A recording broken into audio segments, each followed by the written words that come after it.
My sister raised her glass and smiled at me like we were still little girls. Then she slid a DNA test across the table like it was a gift. For a moment, I honestly thought it was a joke. The restaurant was warm and crowded, humming with the kind of happiness people by themselves when they've been waiting a long time to feel seen. I could smell rosemary from the roasted potatoes, sweet red wine, and the faint vanilla of someone's expensive perfume drifting from the booth behind us. There were balloons tied to the back of my chair, gold and white, bobbing gently every time someone laughed too loud. I had just been promoted that morning. After years of being the dependable one in the background, the woman who fixed everyone's numbers and carried everyone's deadlines, I'd finally been given a title with weight. Senior Director. A corner office. My name printed on an email announcement like it mattered. My colleagues were there. A few friends. And of course my family, because my mother insisted we mark the moment properly, as if moments like mine were rare birds that needed catching. I was in the middle of thanking everyone when my sister, Valerie, stood up and clinked her spoon against a glass. Valerie always loved the sound of attention.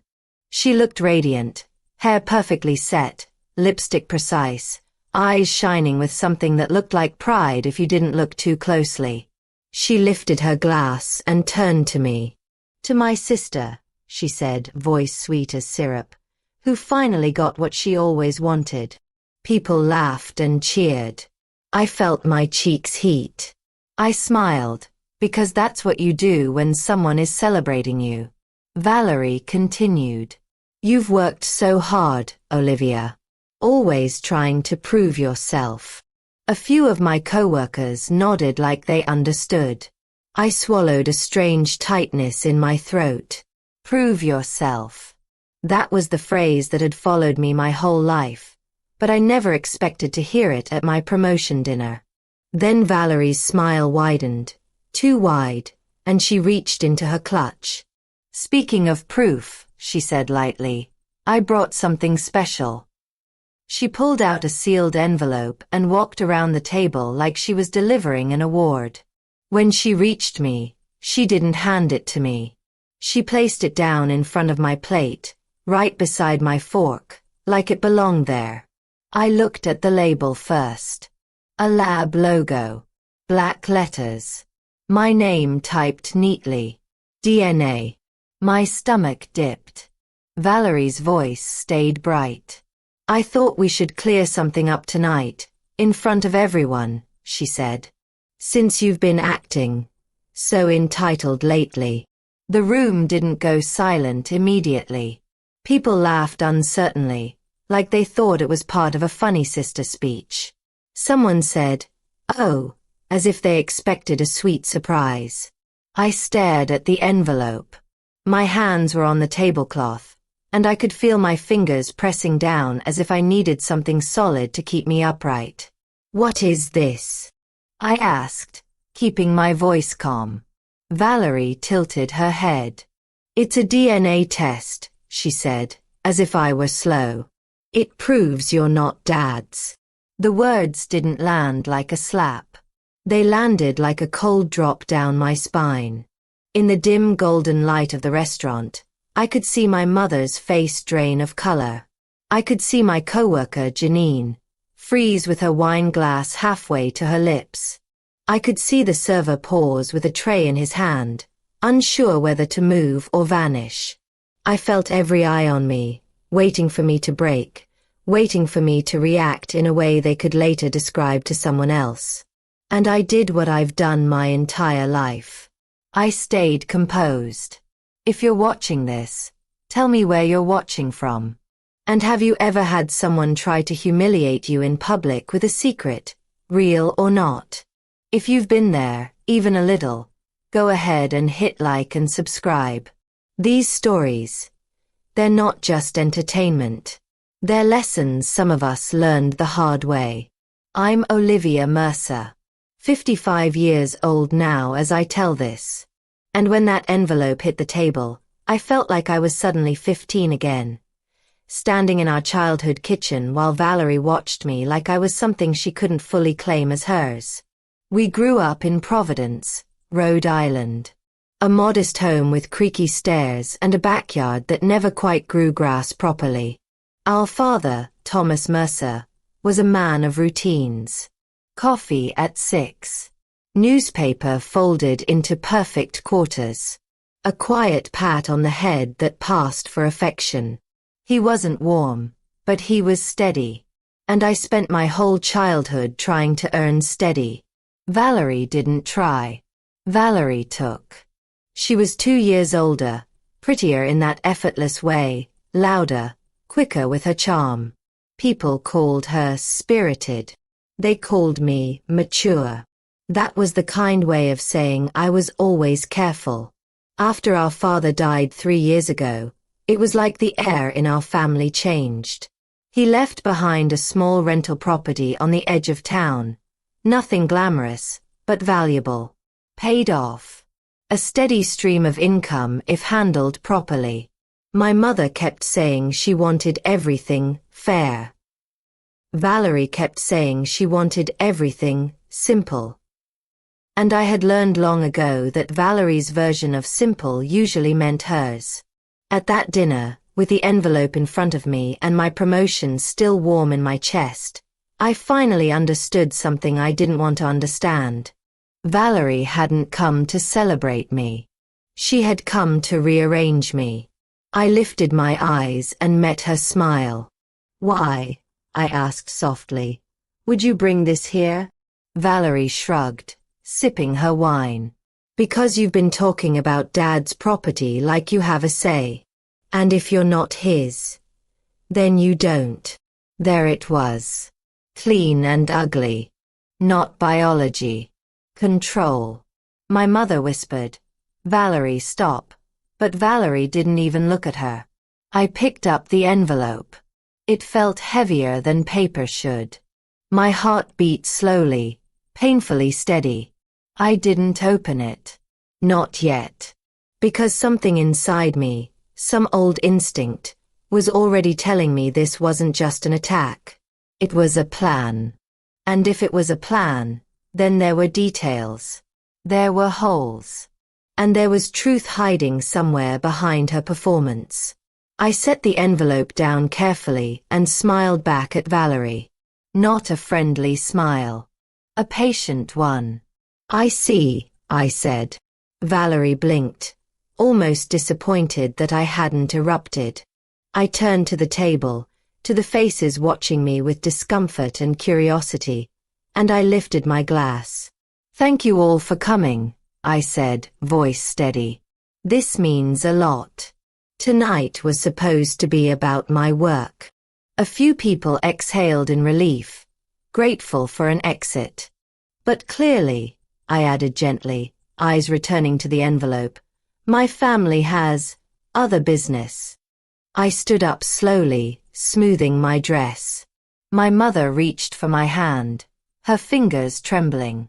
I squeezed her gently. Not because I forgave Valerie. Not because I understood. But because I didn't want my mother to break in front of strangers. I looked at Valerie one more time. And I saw it, the tightness around her eyes, the anticipation. She wanted a scene. She wanted me to lose my dignity so she could justify taking what she wanted later. I picked up my purse. "I'm going to get some air," I said calmly. And as I walked away from the table, the restaurant's warm noise rising behind me like nothing had happened, I realized something that made my stomach turn. If Valerie had gone this far in public, she had been working on this in private for a long time. The cold air outside hit my face like a wake-up call. I stood on the sidewalk in front of the restaurant, my heels sinking slightly into the uneven concrete, and let myself breathe. Inside, laughter bubbled back up too quickly, the way it always does when people decide an uncomfortable moment doesn't belong to them. I could still see the gold balloons through the window, still tied to my chair, bobbing gently like they were mocking me. My promotion dinner had turned into a spectacle, and I had walked away from it like it was just another meeting I didn't need to stay for.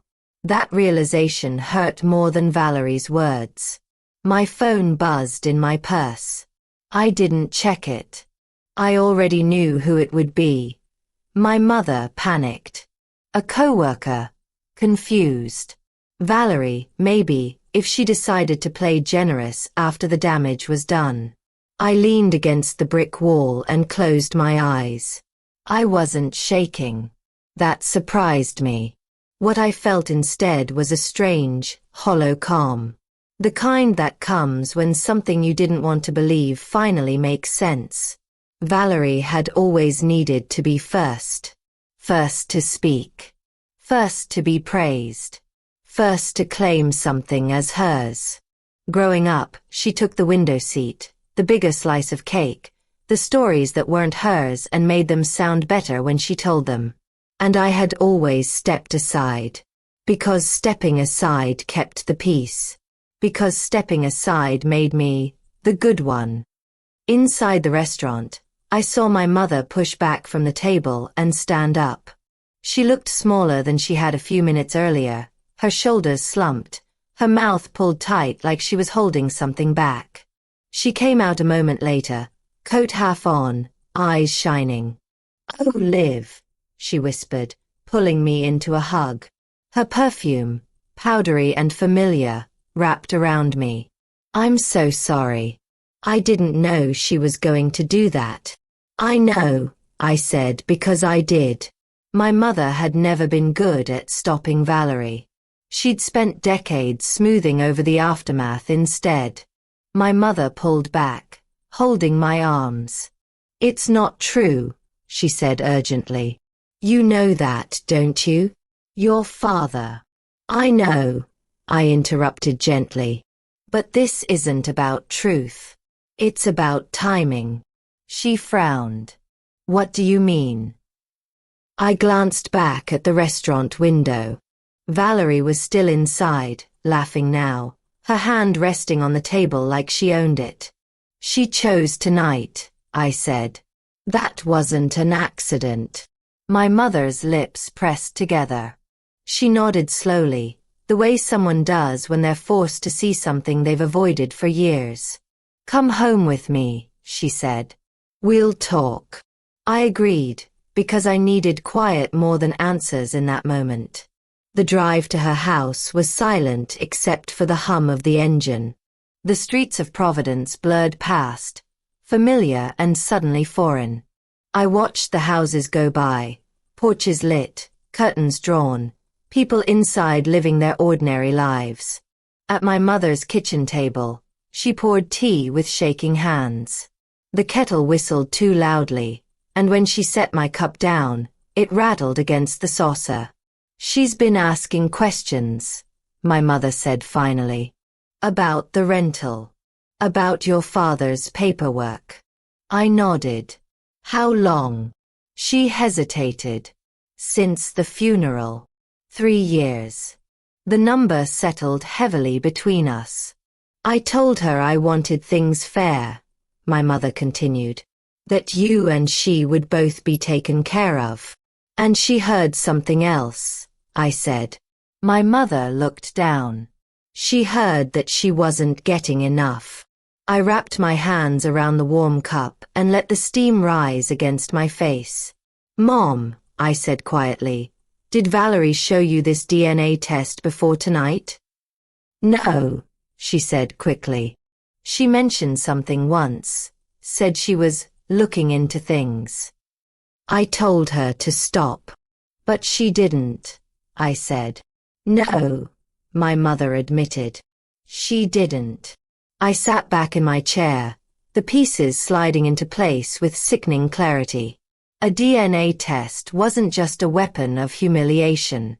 It was a legal tool. A way to cast doubt. A way to carve someone out of an inheritance without ever saying the word greed. "I didn't open it," I said. My mother's eyes widened. "You didn't?" "No." She reached across the table and took my hand. "Good," she whispered. "Good." That night, I went home alone. My apartment was quiet, tidy, exactly as I'd left it. I hung up my coat, kicked off my shoes, and stood in the middle of my living room, staring at the envelope now sitting on my kitchen counter. I picked it up, turned it over. Still sealed. For the first time since Valerie had placed it in front of me, I felt something close to anger rise in my chest. Not hot, not explosive, but firm. Protective. I thought about my father. His quiet presence. The way he used to sit at the edge of my bed when I was sick, awkwardly patting my shoulder because he didn't know what else to do. The way he showed up for every school event, even if he stood in the back. I knew who he was to me. And I knew something else now, too. Valerie wouldn't have gone public unless she believed she was right, or unless she believed I wouldn't fight back. I set the envelope down carefully and reached for my laptop instead. If there was a truth to uncover, I would uncover it properly. Not in a restaurant. Not on Valerie's terms. Before I tell you what I found, and who helped me find it, I want to ask you something. Have you ever realized that the person trying hardest to rewrite your story is often the one who benefits most if you stay silent? I didn't sleep much that night. Not because I was afraid of what the envelope might say, but because I kept replaying Valerie's face. How pleased she looked when she slid it across the table. How certain. Certainty like that doesn't come from a hunch. It comes from rehearsal. By morning, the calm I'd felt outside the restaurant had hardened into resolve. I made coffee and sat at my kitchen table with my laptop open, the envelope placed off to the side like a dare I wasn't ready to accept. The apartment smelled like toast and bitter espresso. Outside, the city woke up in fits and starts. Buses hissing, someone shouting down the block, a dog barking at nothing in particular. I typed my father's name into a search bar. Thomas Mercer. The results were ordinary. Old business listings. A brief obituary. A scanned image of a property tax record. Nothing that explained Valerie's confidence. So I widened the circle. I searched my parents' wedding announcement. The hospital where I was born. The address on my original birth certificate. I'd seen it once years ago, when my mother needed a copy for insurance. I remembered the nurse's signature in blue ink. I remembered my father's name typed neatly beside. Father. Typed. Not handwritten. That detail had never mattered before. Now it did. I called my mother mid-morning. Mom, I said, keeping my voice even, do you know where my original birth records are? She hesitated. Why?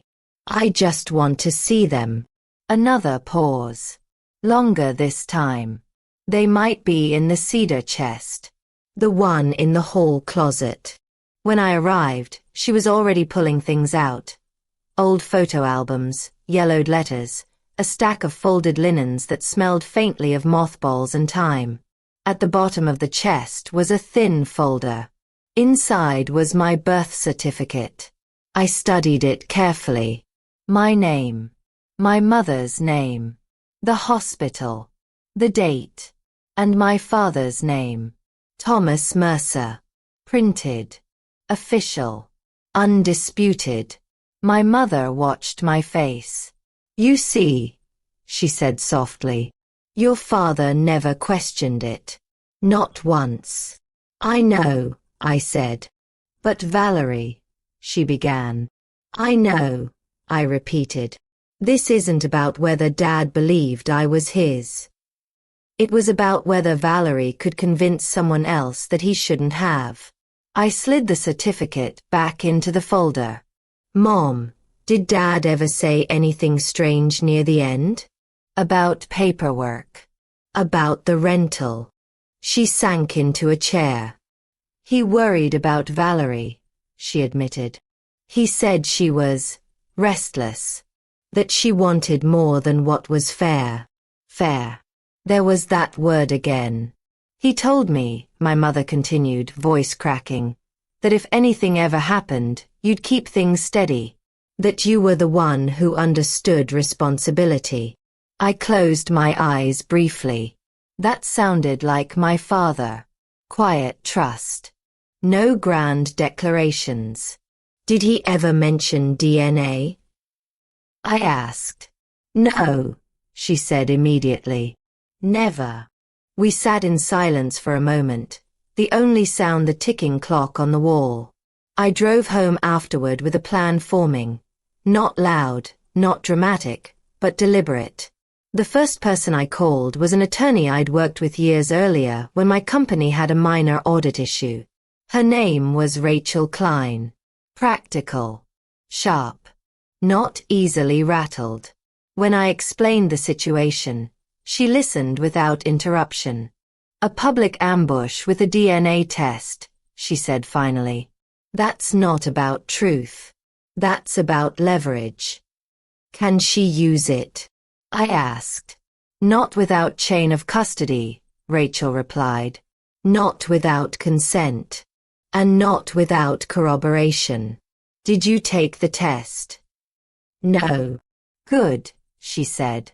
Then right now, it's just a piece of paper she waved around to scare you. What about inheritance? I asked. That depends, Rachel said. On the will. On documentation.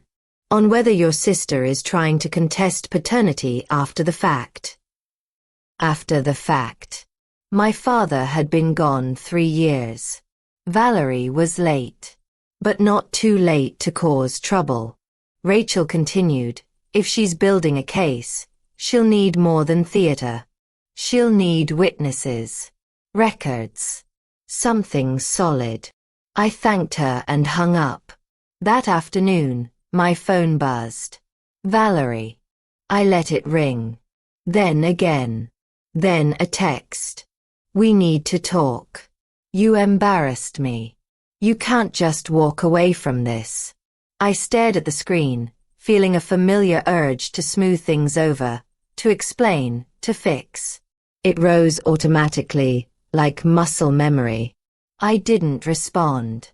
Instead, I scrolled back through my contacts and stopped at a name I hadn't called in years. Margaret Hill. My father's younger sister. Aunt Maggie had lived 2 towns over my entire life. She'd been at every holiday until her knees got bad and travel became hard. She was sharp, observant, and, most importantly, she had known my parents before Valerie or I existed. When she answered, her voice was thin but warm. Olivia. Well, that's a surprise. Aunt Maggie, I said. I hope I'm not calling too late. For you. Never, she said. What's wrong? I told her everything. The dinner. The envelope. The claim. She didn't interrupt. When I finished, she was quiet for a long moment. Then she said very firmly, that girl has lost her mind. I let out a breath I didn't realize I'd been holding. Your father adored you, she continued. He used to say you had his stubborn streak. And for the record, her voice sharpened, I was there. Before you were born. Before the wedding. I know exactly when you were conceived. My grip tightened on the phone. There's no question, she said. None. Would you be willing, I asked carefully, to tell someone that? Officially. There was no hesitation. Of course, she said. If your sister wants to rewrite history, she picked the wrong decade. I thanked her, my throat tight. After we hung up, I sat back on my couch, the weight in my chest shifting into something steadier. Valerie had counted on confusion. On my silence. On my lifelong habit of stepping aside. She had not counted on witnesses. Before I tell you what happened when Valerie realized I wasn't going to disappear quietly, and how the truth finally surfaced in a way she couldn't control, I want to ask you something. Have you ever noticed how the loudest accusations often come from people who are afraid of what you might uncover if you start asking questions? Valerie realized I wasn't going to disappear about a week later. It showed up in her voice first. She called me late on a Tuesday night, well past the hour when polite conversations happen. I stared at my phone as it buzzed on the coffee table, the name lighting up the screen like a warning. I let it ring. Then she left a voicemail. "Olivia," she said, her tone tight and controlled. "You don't get to pretend this didn't happen. You humiliated me in front of everyone. We need to settle this, like adults." Settle. Another careful word. I deleted the message and made myself a cup of tea. Chamomile. The steam curled up toward the ceiling, slow and steady. I had learned something important over the years. Urgency is often a tool. People who rush you usually don't want you thinking clearly. The next day, my mother called. "Valerie's been here," she said, voice strained. "She's upset." "About what?" I asked, though I already knew. "She says you're trying to cut her out. That you've been calling lawyers. That you're poisoning me against her." I closed my eyes. Did she mention the DNA test? There was a pause. "She said it proves something you don't want to accept." "And what do you think?" I asked gently. My mother sighed. "I think your sister is scared." Scared. That word again. Always used to soften bad behavior. "Mom," I said quietly, "did she ever show you proof? Anything official?" "No," she admitted. "Just statements." Statements. Performances. Half-truths dressed up as facts. "I'm not cutting anyone out," I said. "I'm protecting myself." "I know," my mother whispered. "I just wish it didn't have to be like this." "So do I said and meant it. 2 days later, Valerie escalated. I found out from a neighbor, of all people. Mrs. Donnelly from across the street called me in the afternoon, her voice uncertain. "Olivia," she said, "I wasn't sure if I should mention this, but your sister stopped by asking questions. About your father. About the house. She said she was sorting out some family confusion." Family confusion. I thanked Mrs. Donnelly and hung up, my jaw tight. Valerie was laying groundwork. Seeding doubt. Planting her version of the story where she thought it might take root. That evening, Rachel called me. "Your sister contacted my office," she said calmly. I felt a chill. What did she want? "She asked about contesting inheritance based on paternity," Rachel replied. "Hypothetical questions. No filings yet. And hypotheticals don't hold up in court," Rachel said. "Especially not without consent or evidence. Still, this confirms what you already know." "She's trying to force this," I said. "Yes," Rachel agreed. "Which means we should move before she does." We scheduled a meeting for the following week.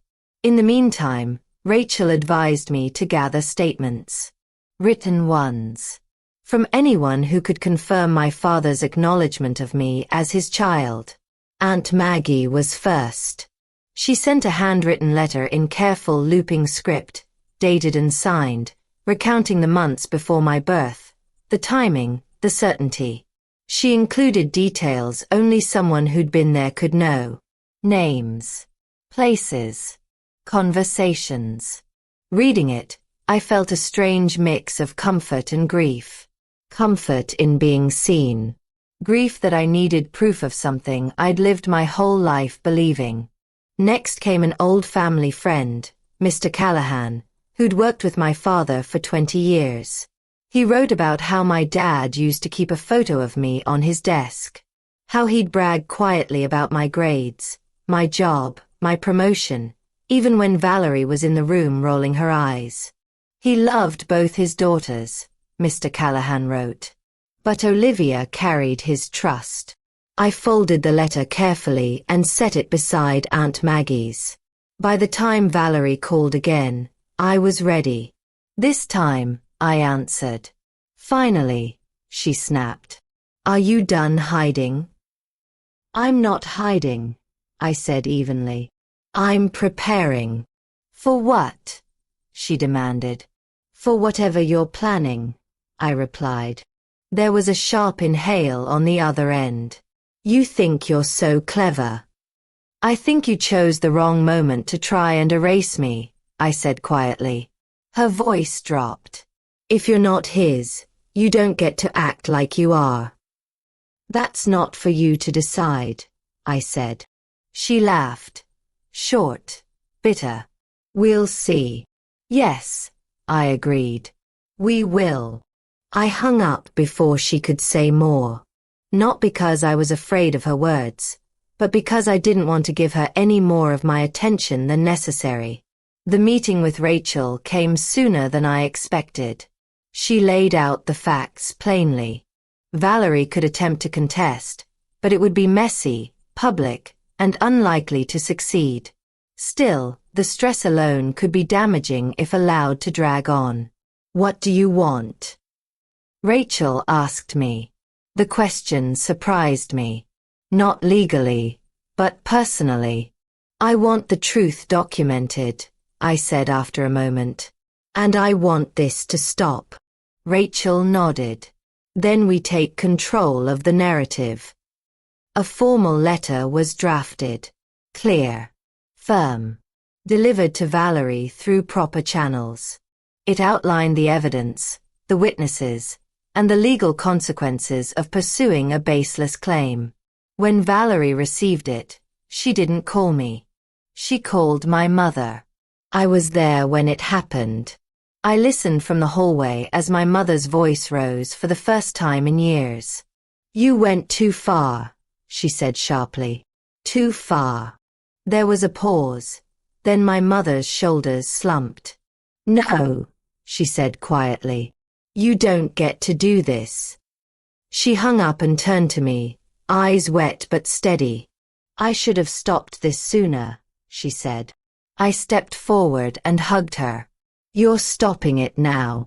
That night, as I lay in bed, I realized something important. Valerie's power had never come from truth. It came from my willingness to stay silent. And silence, once broken, changes everything. Before I tell you what finally forced Valerie's hand, and how the truth came out in a way none of us expected, I want to ask you something. Have you ever noticed how people who rely on intimidation crumble the moment you stop being afraid of them? Valerie didn't crumble all at once. She unraveled. It started with small things. Hesitation. Delays. Silence where there used to be noise. The letter from Rachel had done what it was meant to do. Not scare her, exactly, but expose her. It laid out dates, witnesses, records. It named what Valerie had tried to disguise as concern. And once something is named plainly, it loses its costume. For a few days, nothing happened. No calls. No messages. No appearances at my mother's house. The quiet felt strange, like the pause before weather changes. Then my mother received a certified envelope. Valerie had filed a request for mediation. Not court. Not yet. Mediation was her attempt to regain control. A private room. A neutral table. A chance to reshape the story without an audience. Rachel reviewed the request and looked at me over her glasses. She's hoping you'll doubt yourself, she said. Or settle just to make this stop. I thought about my promotion dinner. The envelope on the table. The way Valerie had smiled when she thought she'd finally knocked me off balance. No, I said. I won't meet her alone. Rachel nodded. Good. Then we do this properly. The mediation was scheduled for a Tuesday morning in a small office downtown. Grey walls. A round table. Tissues placed deliberately within reach, like props waiting to be used. Valerie arrived first. She looked different. Not disheveled. Still polished. But the confidence she wore like armor had cracks in it now. Her smile was thinner. Her eyes sharper. Watching. When I walked in with Rachel, Valerie stood up halfway, then sat back down. She didn't hug me. She didn't pretend warmth. The mediator, a soft-spoken man with careful diction, opened with procedural language. Neutral. Balanced. Safe. Then Valerie spoke. I just want clarity, she said, folding her hands. There have always been questions. Rachel slid a folder across the table without a word. Here is clarity, she said calmly. Inside were copies of my birth certificate, Aunt Maggie's letter, Mr. Callahan's statement, a notarized affidavit from my mother affirming my father's acknowledgement and intent. Valerie's eyes flicked over the documents, faster than someone who was truly reading. She laughed once. This proves nothing. That's not accurate, the mediator said gently. Valerie's jaw tightened. What I'm saying is, we all deserve fairness. There it is, I said quietly. Everyone looked at me. For you, fairness means more, I continued. More control. More property. More authority over a story that was never yours to rewrite. Valerie's cheeks flushed. You've always thought you were better than me. I didn't deny it. Not because I believed it, but because denial would keep us in her narrative. I've always thought responsibility mattered, I said. And you've always thought it was negotiable. The mediator cleared his throat, uncomfortable. Valerie leaned forward. If you just agree to split the rental income differently, we could end this today. Rachel turned to me. You don't have to answer that. But I did. No, I said. Valerie's eyes widened. You'd rather drag this out? I'd rather end it honestly, I replied. You don't get to threaten my identity to improve your position. For a moment, I thought Valerie might cry. Then she did something unexpected. She smiled. Slow. Calculated. Fine, she said. Then let's do it the hard way. The mediation ended shortly after that. No agreement reached. No resolution. As we left, Rachel touched my arm. You did exactly what you needed to do. Outside, the air felt heavier. Rain threatened but didn't fall. I sat in my car for a long moment before starting the engine. My hands rested calmly on the steering wheel. I wasn't afraid. But I was tired. That evening, my phone rang. An unfamiliar number. I almost didn't answer. I'm sorry to bother you, a woman said hesitantly. My name is Eleanor Price. I believe you're Thomas Mercer's daughter. My heart skipped. Yes, I said carefully. I am. I worked with your father, she continued, many years ago. We kept in touch afterward. I heard about what's happening. How? I asked. Your sister came to see me, Eleanor said. She asked if I remembered anything unusual about your parents. The word hung between us. And I asked. There was a pause. I remembered plenty, Eleanor said, including how devoted your father was, how proud he was of you, and how angry he became when Valerie once suggested you weren't really his. My breath caught. She said that. Yes, Eleanor replied. Years ago. Your father shut it down immediately. Told her never to speak that way again. Tears stung my eyes. Not from hurt, but from confirmation. I told your sister, Eleanor continued, that if this went to court, I would testify. I sat back against the seat, the weight in my chest shifting at last.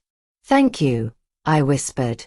After the call ended, I stared at the darkening sky and realized something profound. The truth had been there all along. It just needed time and courage to gather itself. 2 days later, Valerie withdrew her request for mediation. No explanation.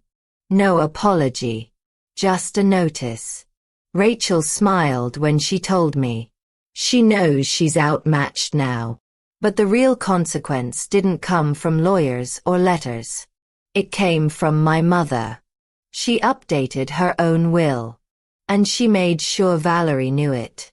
That night, I slept deeply for the first time in weeks. Because the story Valerie tried to steal had finally been anchored where it belonged. Before I tell you how this ended, not just legally, but emotionally, and what I chose to do with the space Valerie left behind, I want to ask you something. When the truth finally stands up on its own, do you still feel the need to fight? Or do you feel free to walk away? Valerie didn't say goodbye. She didn't call to explain or soften what she'd tried to do. She didn't ask how I was, or whether I wanted to talk. She simply stopped showing up, at my mother's house, in my phone notifications, in the spaces where she had once taken up so much air. For the first time in my life, the absence felt like relief. In the weeks that followed, things settled quietly. No dramatic court scenes. No public vindication. Just paperwork filed, intentions clarified, and a family reality that finally matched the truth we had all been circling for years. My mother invited me over one afternoon and asked if I'd help her reorganize the cedar chest. The same one that had held my birth certificate. The same one she had avoided opening for so long because it carried too many memories. We worked side by side, folding linens, sorting letters. The house smelled like lemon cleaner and old wood. Sunlight spilled through the kitchen window and settled on the table where we spread everything out. I changed my will, she said, not looking at me. I know, I replied gently. She nodded. I didn't do it to punish her. I know, I said again. She finally looked up. Her eyes were tired, but clearer than they had been in years. I did it to tell the truth. That mattered more than she realized. We didn't talk much about Valerie after that. Not because she was forbidden, but because she no longer defined the shape of our days. When someone removes themselves from your life in anger, it's tempting to chase them, to explain, to justify, to repair. But when someone removes themselves because they can no longer control you, letting them go is its own kind of closure. At work, I settled into my new role slowly. The corner office felt strange at first. Too quiet, too exposed. But I grew into it. I stopped apologizing for taking up space. I stopped over-preparing for meetings out of fear someone would question my place at the table. And something unexpected happened. People listened. One afternoon, a junior accountant stopped by my office and said, I just wanted to say, seeing you here makes me feel like maybe I don't have to keep proving myself forever. I smiled and told her, you don't. Just long enough to know who you are. At home, I finally opened the envelope Valerie had placed in front of me at the restaurant. I did it alone, at my kitchen table, the window cracked open to let in spring air. Inside was exactly what Rachel had predicted, a commercial DNA report with no verified chain of custody, no consent, and no legal weight. I folded it back into its envelope and placed it in the shredder. Not because I was afraid of it, but because I no longer needed it. A few months later, I saw Valerie at a grocery store across town. She was standing in the frozen foods aisle, staring at something with unnecessary intensity. She looked thinner, tired. Our eyes met. She hesitated, like she might say something. Then she turned her cart and walked away. I felt no triumph, no satisfaction, just clarity. I had spent most of my life believing that keeping the peace meant shrinking myself. That dignity came from endurance. That love required silence. I know better now. Dignity comes from alignment, between what you know is true and how you allow yourself to be treated. In the quiet moments, I still think about my father, about the way he showed love without fuss, about how he trusted me to be steady. I carry that with me now, not as a burden, but as a reminder. Family, I've learned, isn't just blood or paperwork or shared history. It's who stands up when your story is challenged, who tells the truth when it's inconvenient, who chooses integrity over advantage. I'm older now as I tell this. 68. Still working. Still learning. Still choosing every day, not to disappear just to make someone else comfortable. And if you've been listening to this and thinking about your own life, about a moment when someone tried to rewrite who you are or what you deserve, I want you to know this. You don't owe anyone your silence. Before we end, I'll leave you with this question. If you were in my place, when the truth finally stood in front of you, would you have fought harder to be believed, or would you have chosen, like I did, to walk forward without asking permission? Before you go, I want to speak to you the way I wish someone had spoken to me years ago. If you're listening to this late at night, with the volume turned down so no one else hears.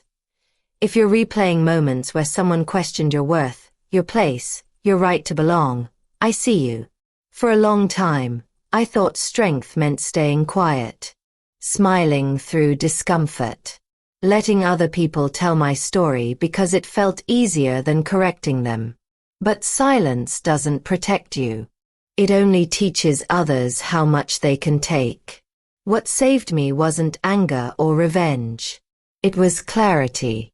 The moment I stopped trying to be liked and started insisting on being respected, everything shifted. Slowly, quietly, but for good. Sometimes healing doesn't look like forgiveness. Sometimes it looks like distance. Sometimes it looks like choosing peace even when it costs you relationships you thought were permanent. If this story touched something in you, I hope you remember this. You are allowed to protect your dignity while you're still alive. You are allowed to tell the truth without softening it. And you are allowed to walk away from anyone who benefits from you doubting yourself.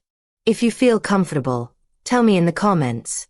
What would you tell your younger self today, if you finally had the chance? And if you're finding strength in these stories, consider subscribing. We're learning together that it's never too late to choose ourselves.